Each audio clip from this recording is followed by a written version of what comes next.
In a world where the cost of living constantly creeps higher, have you ever paused to wonder why? In the relentless cycle of inflation, credible answers seem elusive.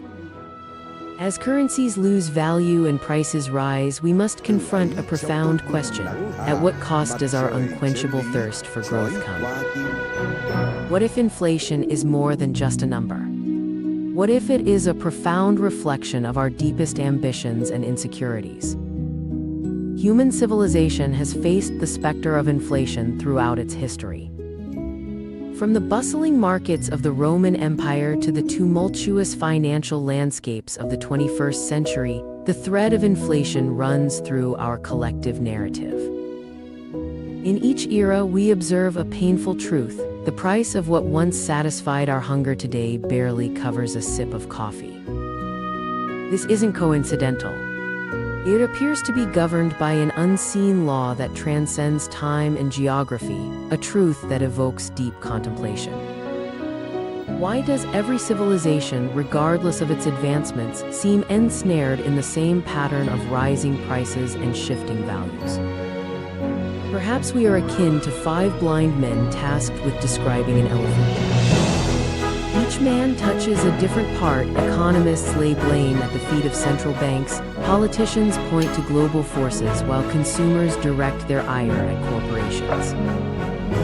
Yet this fragmented perspective leaves the larger truth shrouded in mystery.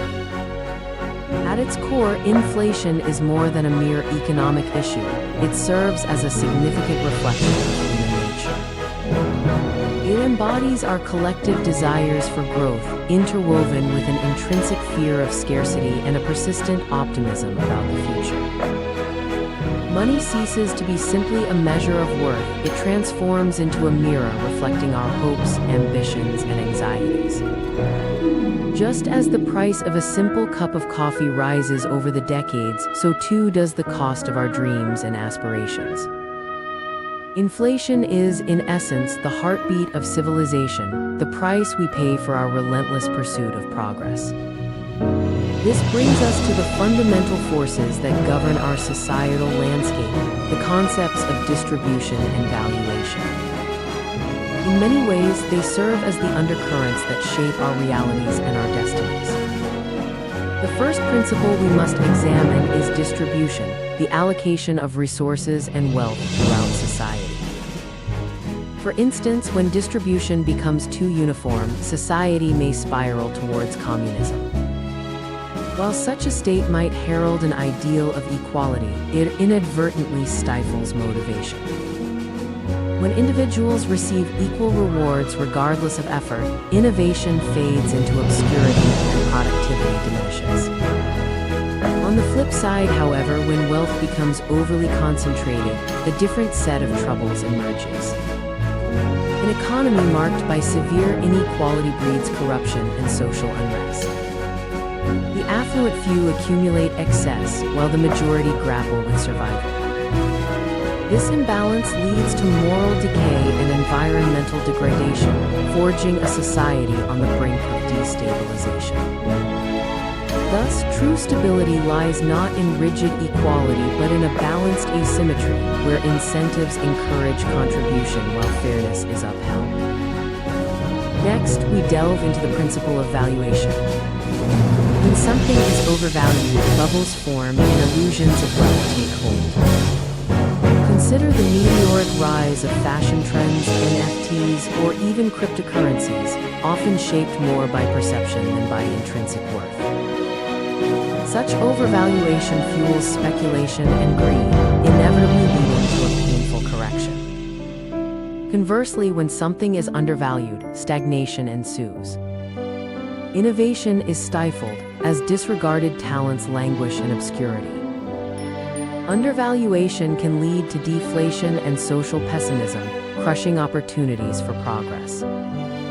Like two sides of the same coin, distribution and valuation interact continuously. Skewed distribution distorts valuation. When a select few control resources, they also dictate societal narratives about what is deemed valuable. Similarly, irrational valuation influences distribution, allowing winners and losers to emerge not by merit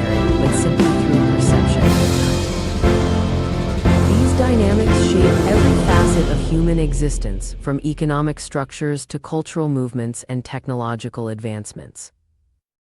The heart of these concepts lies in a powerful revelation. Understanding the interplay between distribution and valuation is crucial for comprehending civilization itself. Recognizing how these forces govern our economies prompts a broader contemplation of progress.